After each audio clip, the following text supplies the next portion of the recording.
Video Memories Network is brought to you in part by Liberated Syndication, podcast publishing made easy, libsyn.com. That's libsyn.com. Welcome to the Old Time Radio Network Detective Stories, continuing America's love affair with private eyes. We now go back to the early days of radio and our imaginations with our feature presentation.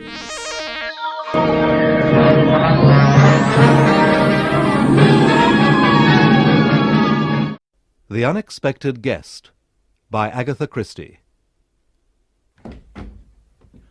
Hello? Is anyone there? I'm so sorry, it's this confounded fog. I've just run my car off the road into a ditch. I haven't the faintest idea where I am. I must have run off the main road somewhere.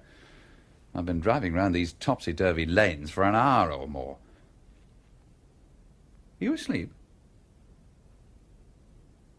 Good God. He's dead. Yes. You know? Yes. He's been shot. Through the head.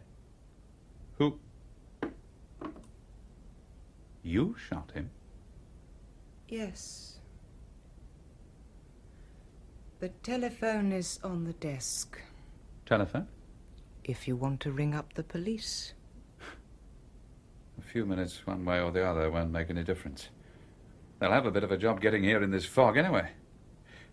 I'd like to know a little more. Who is he? My husband. His name was Richard Warwick. I'm Laura Warwick. I see. Well, hadn't you better sit down? Can I get you a drink? It must have been a shock. Shooting my husband? I should imagine so, yes. Or was it just fun and games? It was fun and games. But I would like that drink. Right. Now then, suppose you tell me all about it. Hadn't you better ring the police? All in good time. Nothing wrong with having a cosy little chat first, is there? I don't... Who are you? How did you happen to come here tonight? My name is Michael Starkweather. I'm an engineer. My mother's family came from this part of the world. I thought I might buy a little house. The last 2 hours, nearer 3, I should think, I've been hopelessly lost, driving round all the twisted lanes in South Wales, ended up in a ditch. Thick fog everywhere. Found a gate, groped my way to this house, tried the handle of the window, it wasn't locked, so I walked in. Whereupon I find...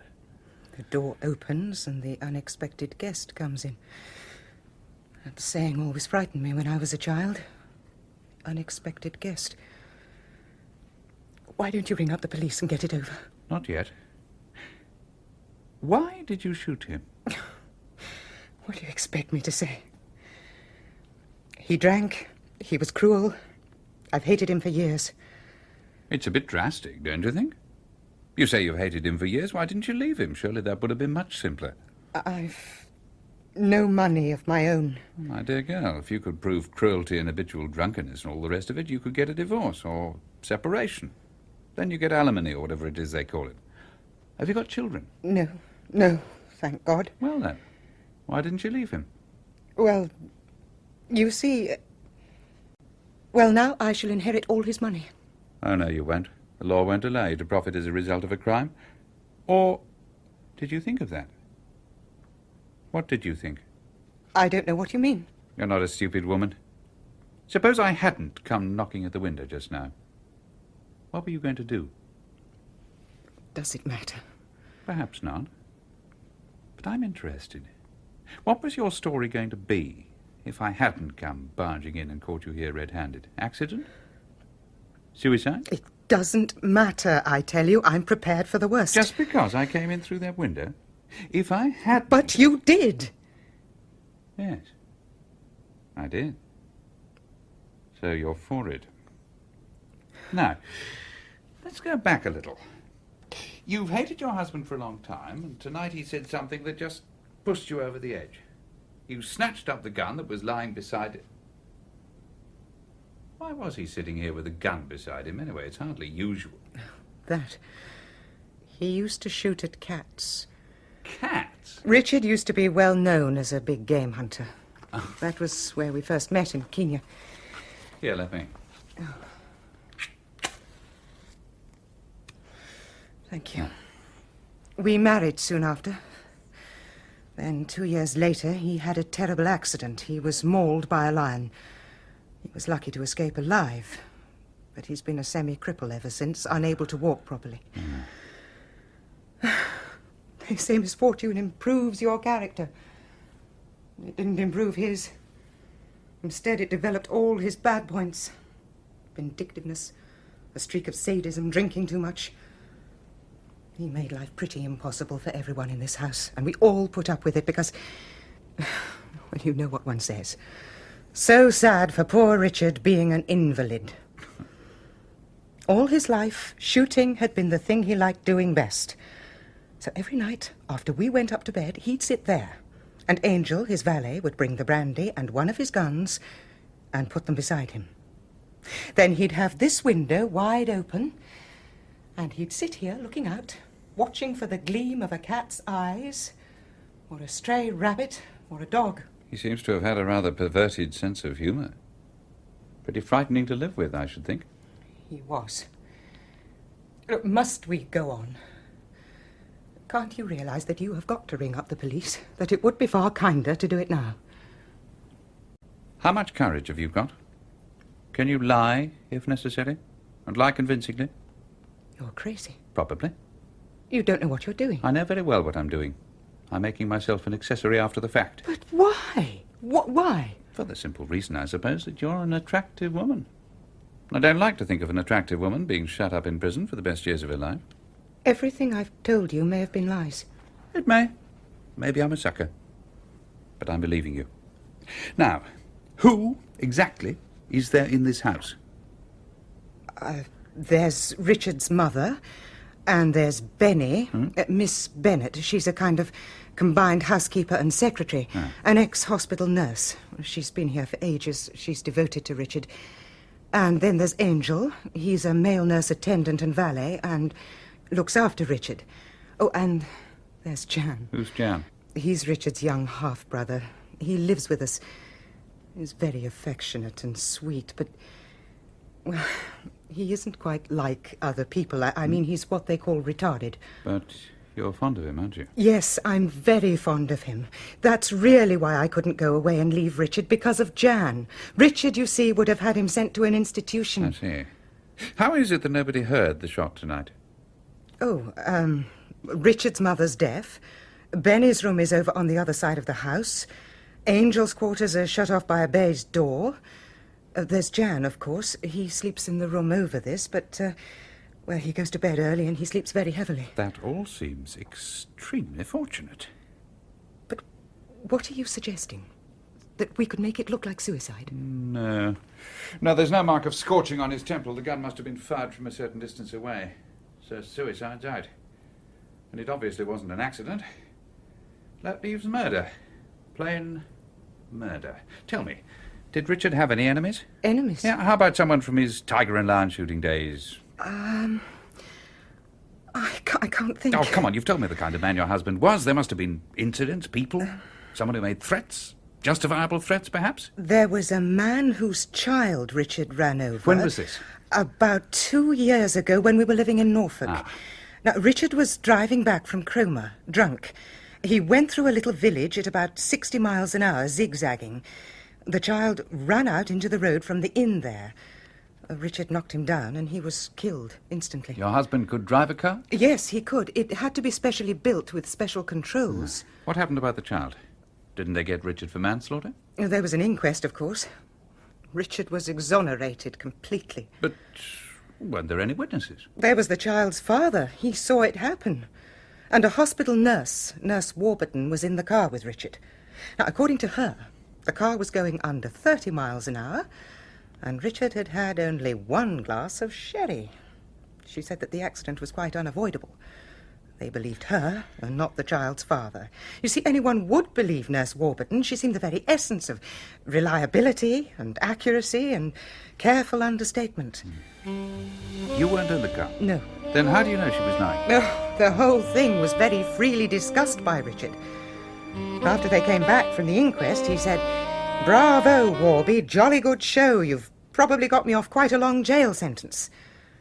And she said, "You don't deserve it, Mr. Warwick. You know you were driving much too fast. It's a shame about that poor child." And then Richard said, "Oh, forget it. What's one brat more or less in this overcrowded world?" The more I hear about your husband, the more I'm willing to believe that what happened tonight was justifiable homicide rather than murder. Now then, the child's father, is he still living in Norfolk? No, he was only over here for a visit to his, wife's relations, I think. He came from Canada. Canada? Well, that's a nice long way away. It would take time to chase up. I think there are possibilities there. Got any newspapers about? Newspapers? Uh-huh. There are some old ones in the cupboard here, kept for fires.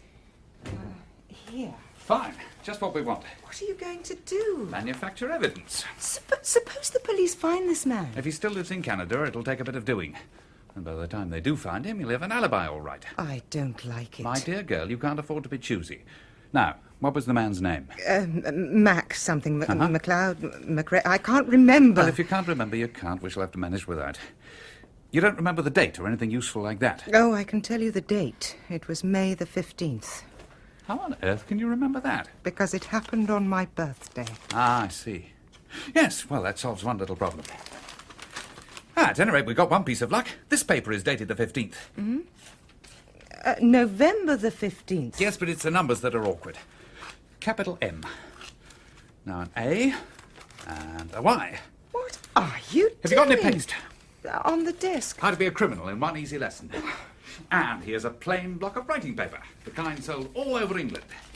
Now, watch this. May 15, paid, in full. I stick the letters on the paper.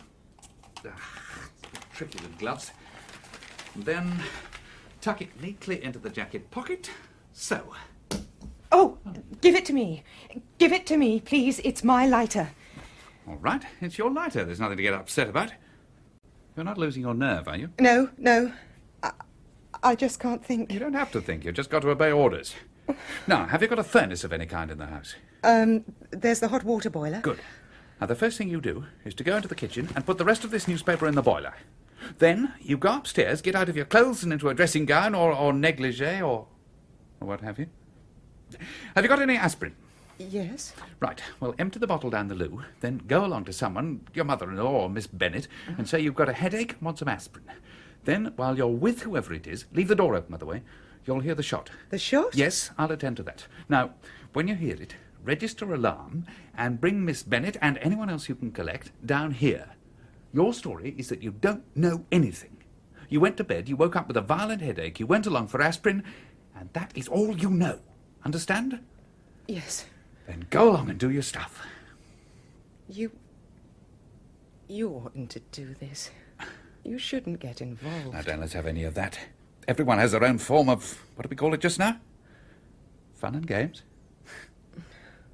Can you do what I've told you? Yes. Right. Oh, good. You've got a watch. What time do you make it? Just after 10 to 12. Right. I'll allow you 4 minutes. 4 minutes to go along to the kitchen, pop that in the boiler, go upstairs, out of your things, and along to Miss Bennett. Do you think you can do that? Laura? Yes. Now then, at 5 minutes to midnight exactly, you'll hear the shot. Off you go. You're not going to let me down, are you? No. Good. Sergeant Cadwallader, season of mists and mellow fruitfulness, close bosom friend of the maturing sun. What? Keats? Oh, really? Oh, you'd hardly credit the fine day it is when you think of the terrible time we had getting here last night. Worst fog I've known in years. No wonder the accidents piled up the way they did on the Cardiff Road. Have the fingerprint boys finished their job yet? Oh, yes, sir. I've got them all ready here for you. No trouble from the household about taking their prints? No trouble whatever. Most obliging they were. Anxious to help, as you might say. Right, now let's see. Mr. Warwick, that's the deceased. Mrs. Laura Warwick, Mrs. Warwick Sr., young Jan Warwick, Miss Bennett, and, who's this, Angle? No, Angel, sir. Oh, Angel. Oh, yes. That's the male nurse attendant, isn't it? Yes, sir. And 2 other sets. Well, one will be Michael Starkweather's. He gave Mrs. Warwick brandy and he carried the gun in from the garden. Mr. Starkweather. Oh, you don't like him? Well, what's he doing here? That's what I'd like to know. Running his car in a ditch and coming up to a house where there's been a murder done. Oh, you nearly ran our car into the ditch last night coming up to a house where there'd been a murder done. Yes, well, that's different. And as to what he's doing, he's been here for the last week looking round for a small house or cottage. Seems he had a Welsh grandmother. Used to come up here for holidays when he was a boy. Oh, well, now, if he had a Welsh grandmother, that's a different matter, isn't it? Yes, we ought to get the report on him from Abadan any moment. Now, about this second set of unidentified prints. The print of a man's hand flat on the table by the body, and blurred impressions on the outside and inside of the French windows. Well, McGregor? Yeah, could be. But they weren't on the revolver. Well, you'd say any man would have sense enough to wear gloves. An unbalanced fellow like McGregor wouldn't think of a thing like that. I wonder. Oh, well, it could have been a guest in the house.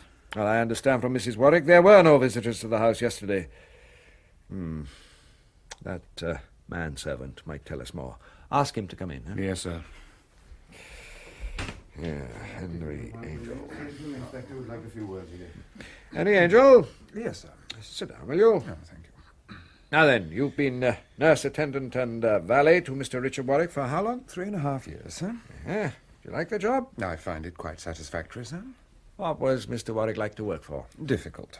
But there were advantages? Yes, sir. I was extremely well paid. Which made up for other disadvantages. Eh? Yes, sir. I am trying to accumulate a little nest egg. Ah, I see. Now, what's all this about guns and revolvers and shooting at animals? It was Mr. Warwick's hobby, sir. What we call in the profession a compensation. Huh? He'd been what they term a big game hunter, I understand. What was the good of his having a gun last night with that fog? It was just a habit, sir. He was used to it, as you might say. When did you last see him? About 9:45, sir. He had brandy and a glass by his side and the pistol of his choice. I arranged the rug for him and wished him good night. Didn't he go to bed? He always slept in his chair. At 6 a.m, I would bring him tea, and then I would wheel him into his bedroom for a bath, a shave, and so on. He then usually slept until lunchtime. He was rather an eccentric gentleman. Mm-hmm. And this window was shut when you left him? Yes, sir. There was a lot of fog about. Was it locked? No, sir. That window was never locked. I see. You didn't hear a shot last night? No, sir. Well, isn't that rather remarkable? My room is some distance away, along a passage through a baize door. Wasn't that rather awkward in case your master wished to summon you? No, sir. He had a bell that rang in my room. A very shrill bell, sir. Did you not hear anything? Sergeant Cadwallader speaking. Oh, yes, indeed. It's Norwich, sir. Oh, thank you, Sergeant. Excuse me a moment, Mr. Angel. By all means. That you, Edmondson? Will that be Thomas all? here. Oh, no, if you wouldn't mind hanging on, I'm sure the inspector Got has it? any Right. questions for you. Very well. Yes? Calgary? Yes? The aunt? When did she die? Oh, 2 months ago. Yes, I see. Sergeant. 1834th Street, Calgary. Thank you. 18... Violent sort of fellow? Yes, you're sending it along. Yes, well, thank you, Edmondson. All right, thanks. Well, we've got some of the dope on McGregor. It seems that when his wife died, he travelled back from Canada to leave the child with an aunt of his wife's who lived in North Walsham, because he'd got a job in Alaska and couldn't take the boy. Apparently he was terribly cut up at the boy's death and went about swearing revenge on Warwick. Well, that's not uncommon after one of these accidents. Anyway, he went off back to Canada. They've got his address, and they'll send off a cable to Calgary. The aunt he was going to leave the child with died about 2 months ago. You were there at the time, I suppose, Angel. A motor accident in North Walsham, running over a boy. Oh, yes, I remember it quite well. Had Mr. Warwick been drinking? I believe he had had a glass of sherry, sir. Well, I think that'll do for now. Thank you, sir. Oh, by the way, were there any visitors to the house yesterday? Yesterday evening in particular? Not that I can recall at the moment. Well, thank you for your help, Mr. Angel. If you ask me, that fellow's a nasty bit of goods. Nothing you can put your finger on, mind. I don't like him. I quite agree. I wonder if he knows something he hasn't told us about last night. Was this? 'Tis misty in November, but seldom in December? Keats? No, Cadwallader. I might have guessed. Inspector, Mrs. Warwick is very anxious to see you. She's fussing a little. I mean Mrs. Warwick Senior, Richard's mother. Oh, certainly. Ask her to come in, Miss Bennet. It's all right, Mrs. Warwick. You can go in now. Thank you, Bennet. Good morning, madam. Tell me, Inspector, what progress are you making? Oh, it's rather early to say that, but you can rest assured we're doing everything we can. This man McGregor, has he been seen locally, noticed? Inquiries have gone out about that. So far, there's been no record of a stranger. That poor little boy. The one Richard ran over, I mean. I suppose it unhinged the man's brain, but after 2 years, it seems incredible. Yes, it does seem a long time to wait. But he was a Scot, of course, a McGregor, a patient, dogged people, the Scots. That's quite true. Your son had no preliminary warning, no threatening letter, anything of that kind? No, I'm sure he hadn't. Richard would have said so. He would have laughed about it. And after the accident, did your son offer any compensation to the father? Naturally. Richard was not a mean man, but it was refused, indignantly refused, I may say. Quite so. I understand McGregor's wife was dead. The boy was all he had in the world. It's a tragedy. But not your son's fault. I said not your son's fault. I heard you. Perhaps you don't agree. Richard drank too much. And, of course, he'd been drinking that day. A glass of sherry? A glass of sherry. He'd been drinking pretty heavily. He did drink very heavily. So you think that your son was to blame for the accident? Well, of course he was. I've never had the least doubt of it. But he was exonerated. The Warburton woman. She was a fool and devoted to Richard. I expect he paid her pretty handsomely, too. Do you know that? I don't know anything. I arrive at my own conclusions. I'm telling you all this now, Inspector, because what you want is the truth, isn't it? You want to be sure there's a sufficient incentive for murder. Well, in my opinion, there was. Only I didn't think that after all this time... You didn't hear anything last night? I'm a little deaf, you know. I didn't know anything until I heard people talking and passing my door. I came down and Jan said, "Richard's been shot. Richard's been shot." Jan is your younger son? Not my son. Oh? No, I divorced my husband many years ago. He remarried. Jan is the son of the second marriage. When my husband died, the boy came here. Laura has always been very kind to him. Yes. Now, about your son Richard... I loved my son, Inspector, but I was not blind to his faults, and was very largely due to the accident which crippled him. Quite. Was his married life happy? I haven't the least idea. Oh. Is there anything else you wish to know, Inspector? No, thank you, Mrs. Warwick. I should like to talk to Miss Bennet now, if I may. Yes, she's the person who can help you most. She's so practical and efficient. Has she been with you a long time? Oh, yes, for years. She looked after Jan when he was little. She helped with Richard, too. She looked after all of us. A very faithful person, Benny. Ah, good. Well, thank you, Mrs. Warwick. Would you mind showing in Miss Bennet now? Oh, yes, very well, Inspector. Drinking, man, huh? Well, I've heard that said of him. And all those pistols and air guns and rifles, a little queer in the head, if you ask me. Could be. Yes? You want to ask me some questions? I've got a good deal to do this morning. Oh, yes, Miss Bennet. I just wanted to hear your account of the car accident with the child in Norfolk. Well? Did it happen because Mr. Warwick had been drinking? Oh, I suppose his mother told you that. Well, you mustn't go by all she says. She's got a prejudice against drink. Richard's father drank. You think, then, that Richard Warwick's account was true? I don't see why it shouldn't have been the truth. Nurse Warburton corroborated him. And her word was to be relied upon? I should hope so. People don't go around telling lies about that sort of thing, do they? Oh, don't they indeed? The way they talk sometimes, you'd think that not only were they within the speed limit, but that they'd got into reverse at the time. Thank you, Sergeant. And what I am getting at is this, Miss Bennet. In the grief and stress of the moment, a man might easily threaten revenge for an accident that had killed his child. But on reflection, if things were as stated, he would surely have realized that the accident was not Richard Warwick's fault. Oh, yes, I see what you mean. But if, on the other hand, there had been furious driving, if the car had been out of control... Did Laura tell you that? What makes you think she told me? I don't know, I just wondered. Is that all? I'm very busy this morning. Oh, yes, I'm sure. I'd like to have a word with Jan next, if I may. Why can't you find this man McGregor and question him? He can't have got far. Oh, we'll find him, don't you worry. I hope you will. Revenge. It's not Christian. Oh, especially when the accident was not Mr. Warwick's fault and could not have been avoided. Exactly. I'd like to speak to Jan, please. Sergeant? Oh, at once, sir. You're not to worry him. He's very easily unsettled. He gets excited, temperamental. Oh, you needn't worry, Miss Bennet, I assure you. We quite understand the position. Do you want me? Have you caught him yet? Will there be blood on his clothes? Jan, you must behave yourself. Just answer what you're asked. Oh, yes, I will. But can't I ask any questions? Of course you can ask questions. Thank you, Miss Bennet. Oh, all right. All right, I'm going. How then, Jan Bach? I don't suppose you've ever been in close contact with a murder before? No, I haven't. It's very exciting, isn't it? Have you got any clues? Fingerprints or bloodstains? Oh, you seem very interested in blood. Oh, I am. I like blood. Oh. Richard shot things, you know, and then they used to bleed. It's really very funny, isn't it?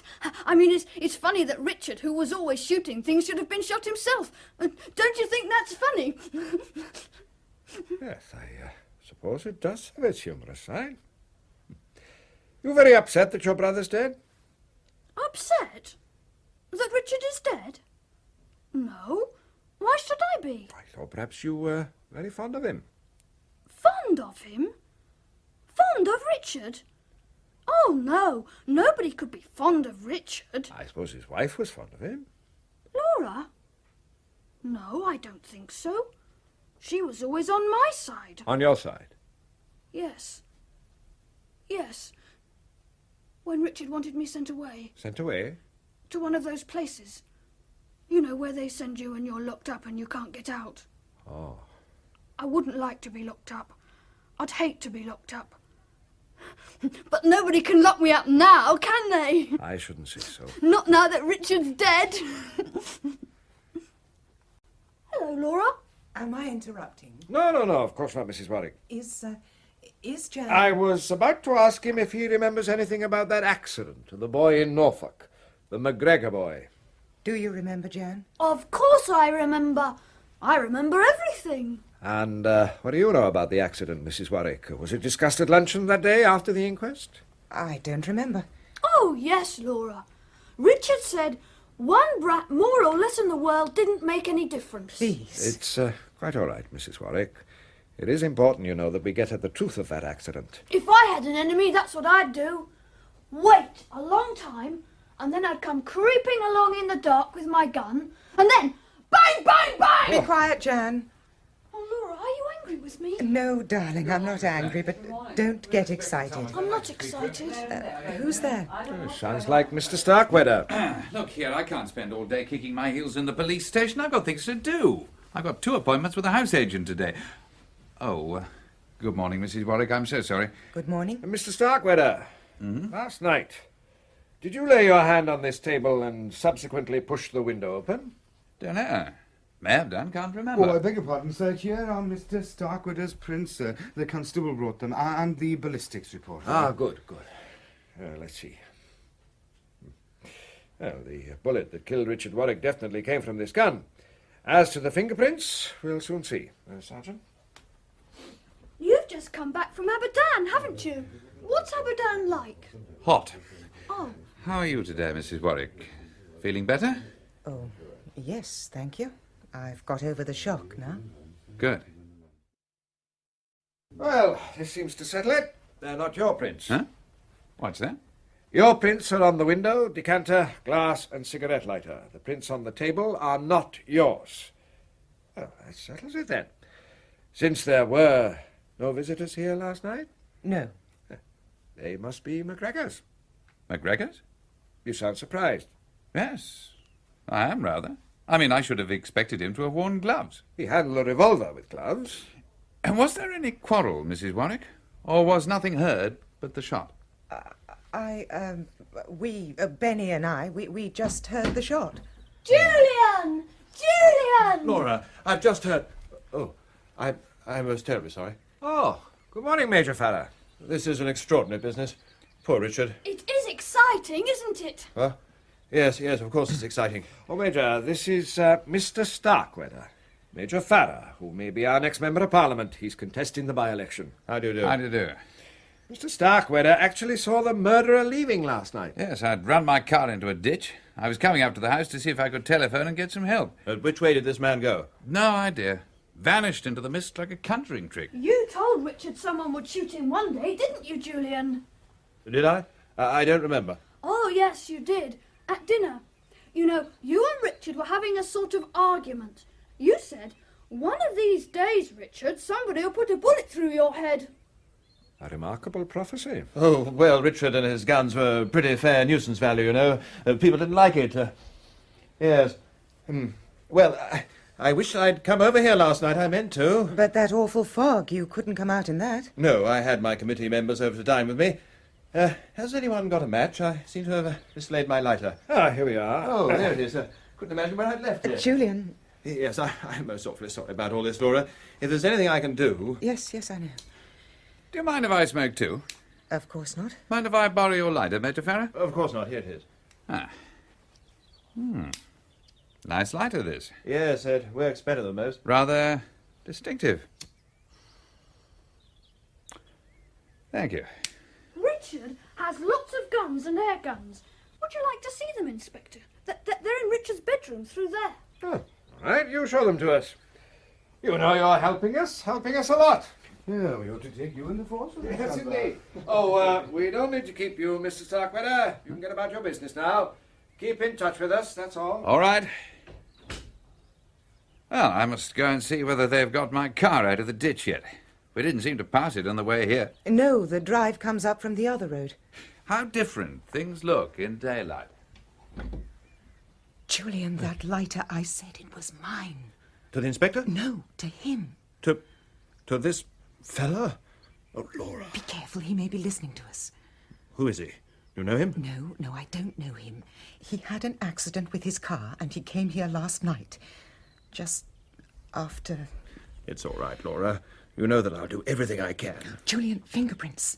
What fingerprints? On that table there, and on the pane of glass. Are they yours? Think. On the table? Yes, they might have been. Oh, God, what shall we do? The police think it's this man, McGregor. Oh, well, that's all right then. They'll probably go on thinking so. But suppose... I must go. I've got an appointment. It's just all right, Laura. Don't worry. I'll see you're all right. Oh. You off now? Yes. Things are rather busy these days. Election coming on, you know, in a week's time. Oh, I see. Excuse my ignorance, but what are you? Tory? I'm a Liberal. Oh, are they still at it? They are indeed at it. Goodbye, Laura. I see. I'm beginning to see. What do you mean? That's the boyfriend, is it? Come on now, is it? Since you ask, yes. There are quite a few things you didn't tell me last night, aren't there? That's why you snatched up his lighter in such a hurry and said it was yours. And how long has it been going on between you and him? Some time now. But you didn't go away together? No. There's his career, for one thing. It might ruin him politically. Oh, surely not these days. Don't they all take adultery in their stride? These would have been special circumstances.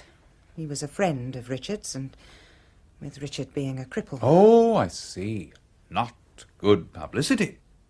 You want to try a little experiment? Where were you standing when you shot Richard? Oh, by the window. Go and stand where you were standing. I can't remember. I was upset. Your husband said something to you. You snatched up the gun. Come on, pick it up. Pick it up. That's right.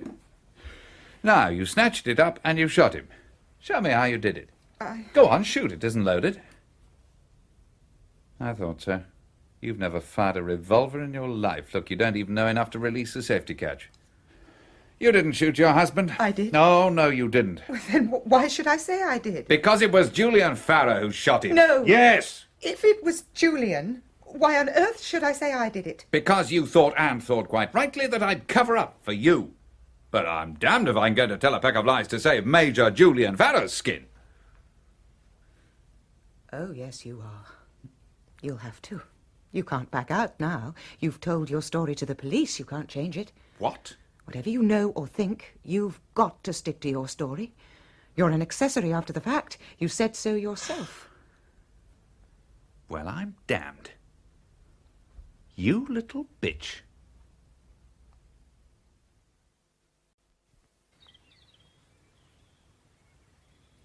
Oh, I'm sorry I've kept you waiting, Julian. Why do you send for me, Laura?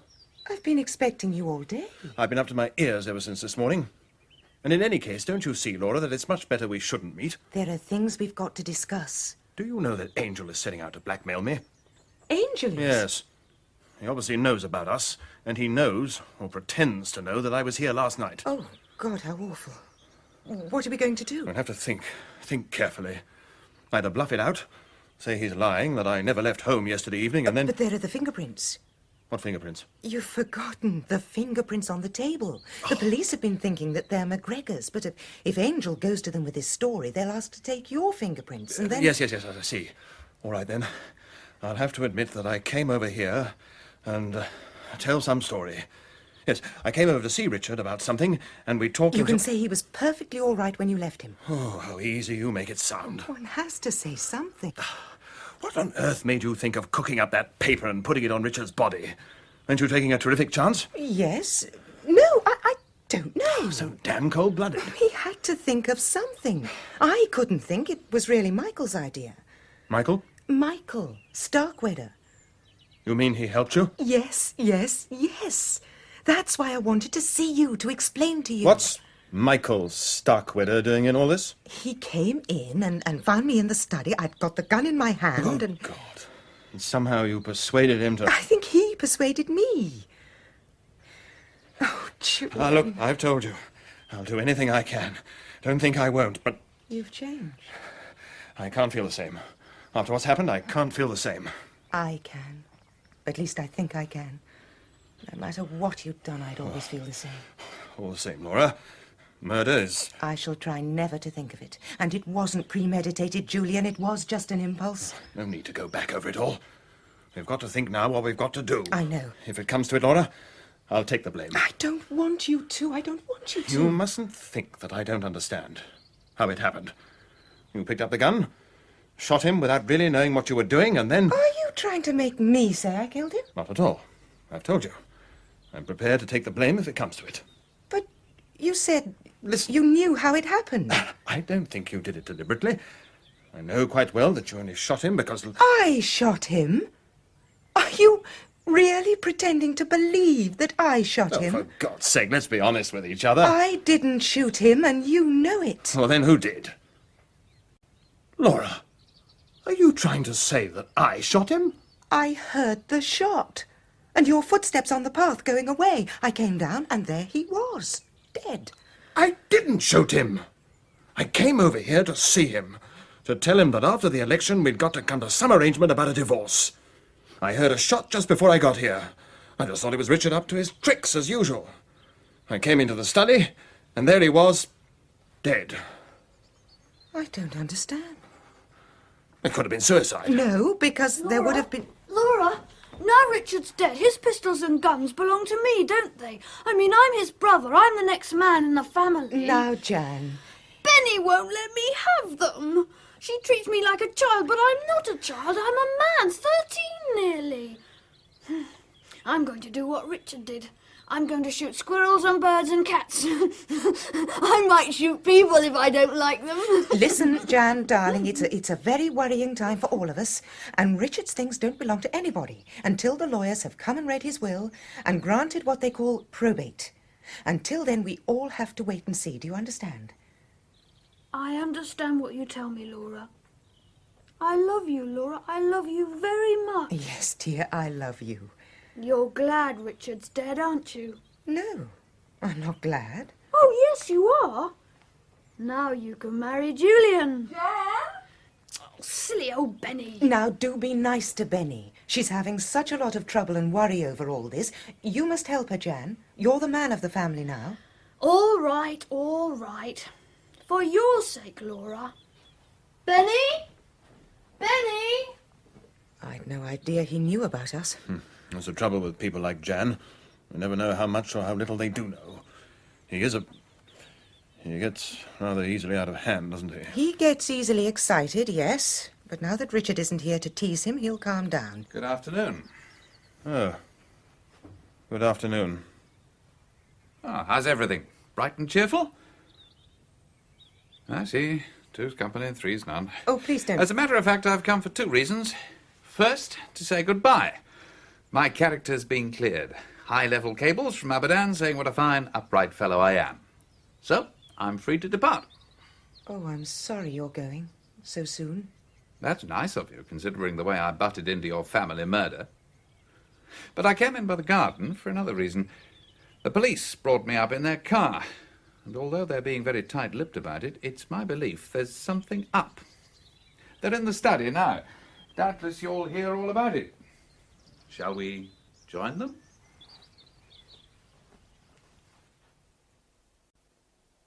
Do I understand that you have further questions to ask us, Inspector Thomas? Yes, Mrs. Warwick. You still have no news of this man McGregor? On the contrary. He's been found? Yes. Oh, you've arrested him?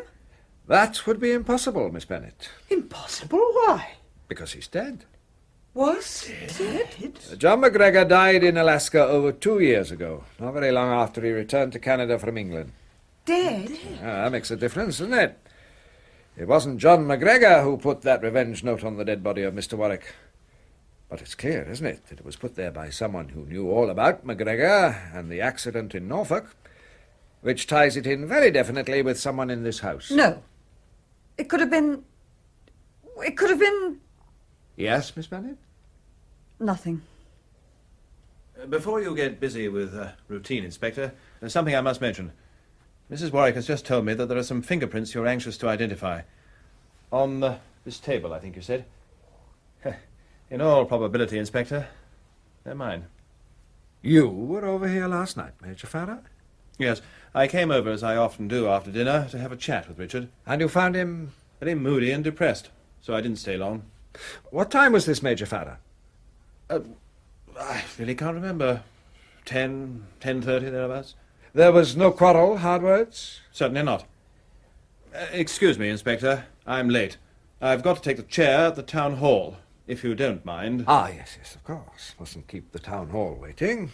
But I'm sure you'll understand, Major Farrar, that I should like a full statement from you of your movements last night. Tomorrow morning, perhaps? I understand. Perfectly. Shall we say 10 o'clock tomorrow morning? And my solicitor will be present? So, Mrs. Warwick, did you see Major Farrar when he came here last night? I don't think Mrs. Warwick feels like answering any questions just now. Indeed, Mr. Starkweather. And what business is it of yours? Mr. Starkweather is quite right. I don't want to answer any questions. Very well. Then I shall come back later. But I must speak. Tell them. Mr. Starkweather is right, Laura. The less you say now, the better. We must get in touch with Mr. Adams at once. Mr. Adams? Our solicitor. Ring him up now, Benny. Use the extension upstairs. Right. Laura, go with her. I want to talk to Mr. Starkweather. Yes, but... Now, don't worry, my dear. Come along, Laura. Mr. Adams will help us to sort things out, my dear. I don't know how much time we have. I want you to help me, Mr. Starkweather. Now, There are two people who definitely could not have shot my son. His wife and Miss Bennet. They were actually together when the shot was fired. Right. But though Laura couldn't have shot her husband, she could have known who did. Accessory before the fact?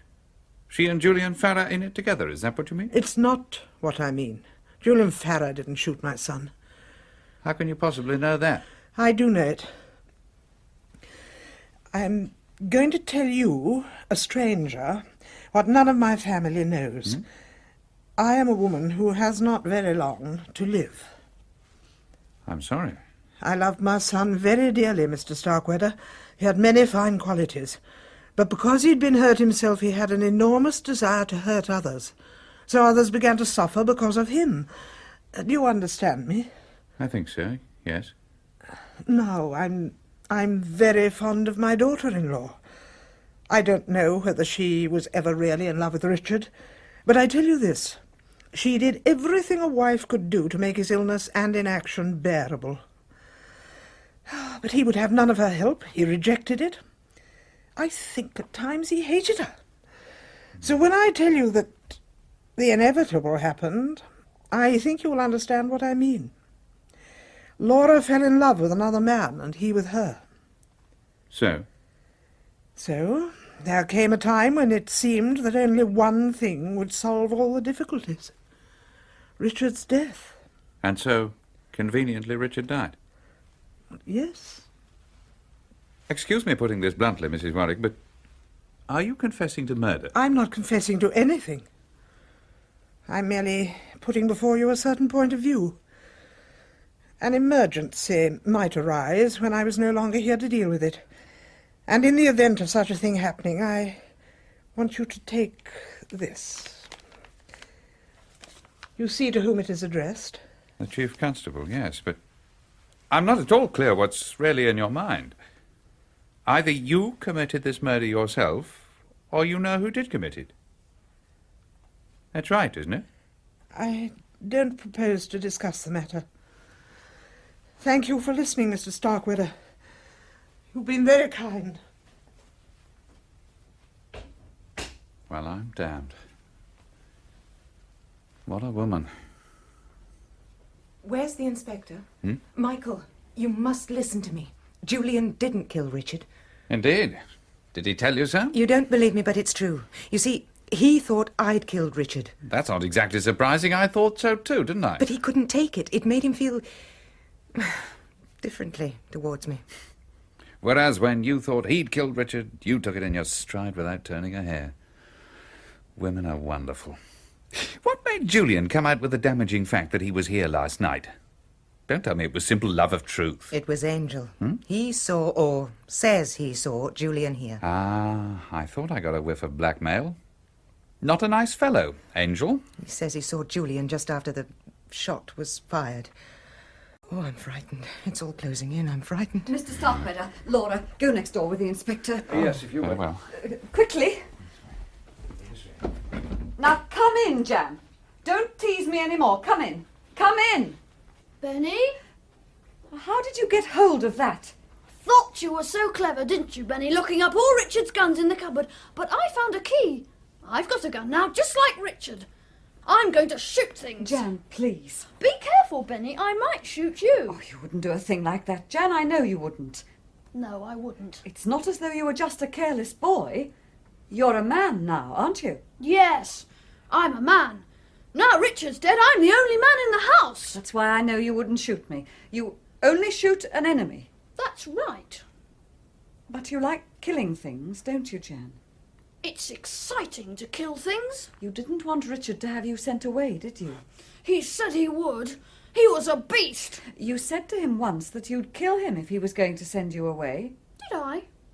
But you didn't kill him. Who says so? Perhaps I did. Oh, no. It wouldn't be you. You're only a boy. You wouldn't have dared. You think I wouldn't have dared? Is that what you think? Of course you wouldn't have dared to kill Richard. You'd have to be very brave and grown up to do that. You don't know everything, Benny. I'm much cleverer than you are. I know things you don't know. Have you got some big secret now? Big secret? big secret. You'd be frightened if you knew. Would I? Would I be frightened? Nobody knows anything about me, really, or the things I can do. Silly old Richard, sitting there and shooting at silly old birds. He didn't think anyone would shoot him, did he? No, that was his mistake. Yes, that was his mistake. He thought he could send me away, didn't he? I showed him. Did you? How did you show him? Shan't tell you. Perhaps I can guess what you did, but I won't say. It'll be just your secret, won't it? Yes, it's my secret. Nobody knows what I'm like. I'm dangerous. Richard didn't know how dangerous you were. He must have been surprised.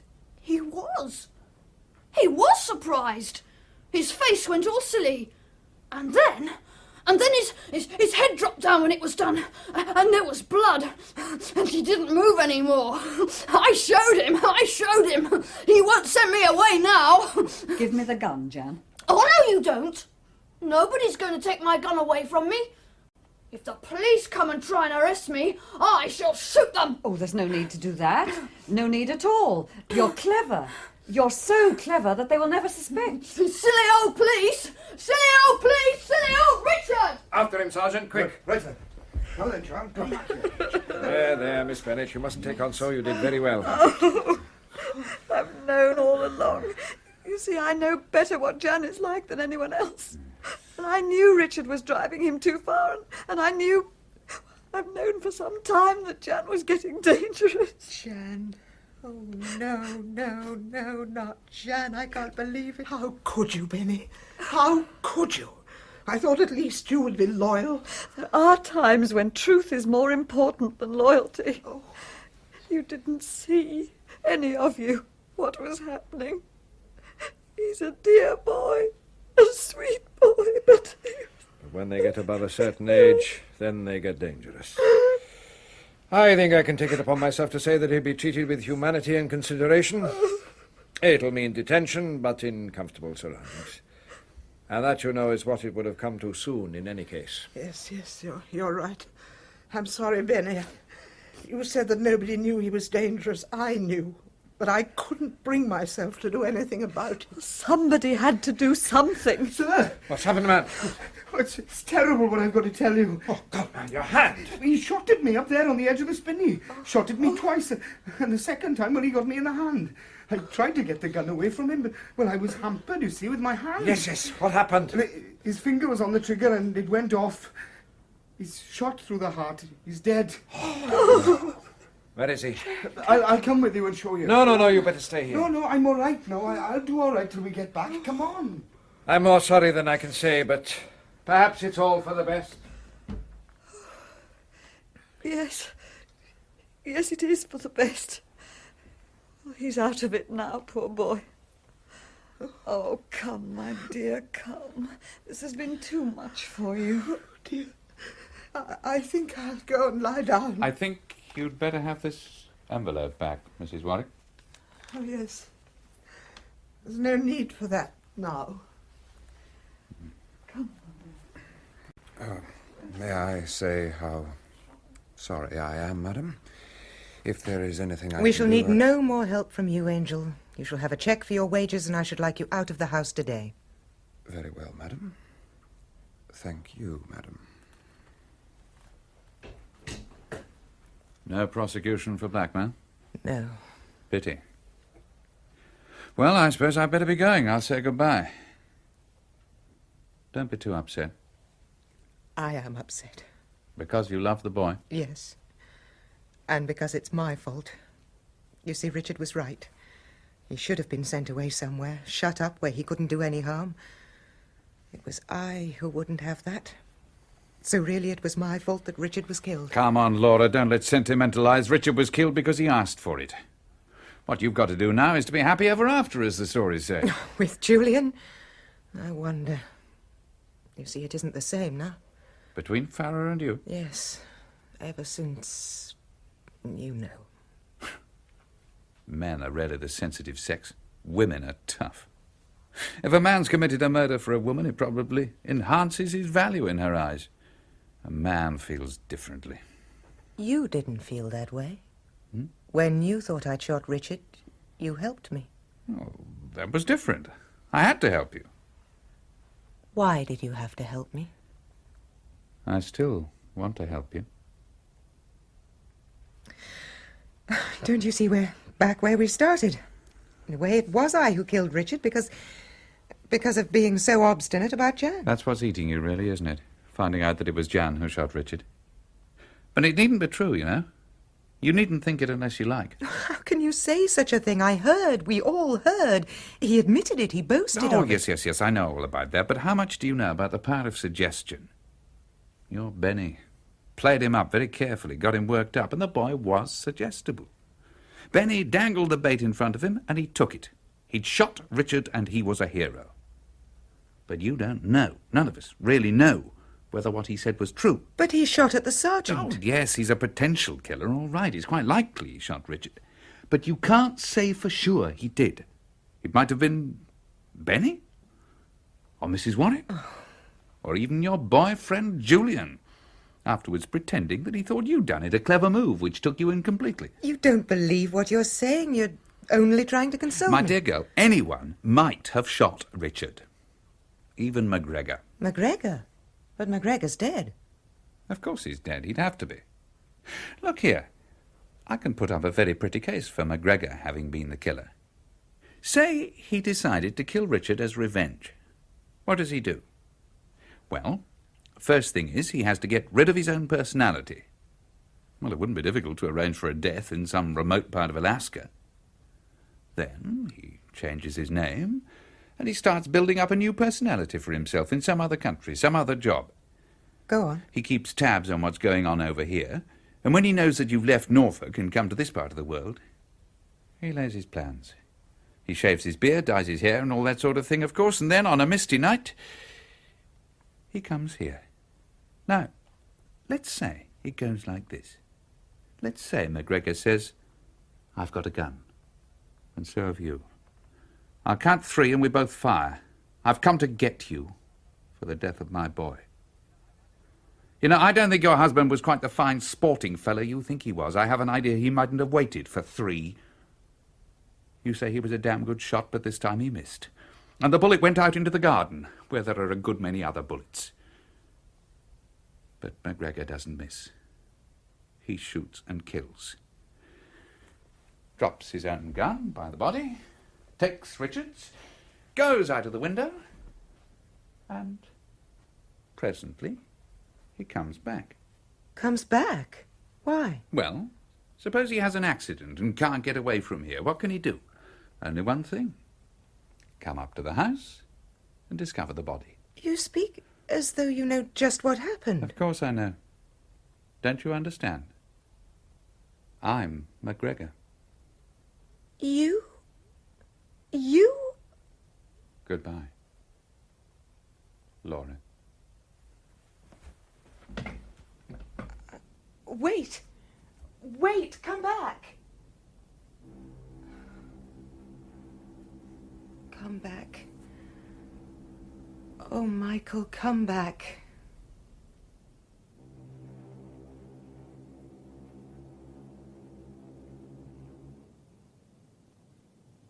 In Agatha Christie's The Unexpected Guest, Laura Warwick was played by Gilly Mears, Michael Starkweather by Alexander John, Miss Bennet, Diana Bishop, Jan Warwick, Elizabeth Lindsay, Mrs. Warwick, Margot Boyd, Henry Angel, Anthony Hyde, Sergeant Cadwallader, Sean Probert, Inspector Thomas, Michael Spice, and Julian Farrer, Sean Arnold.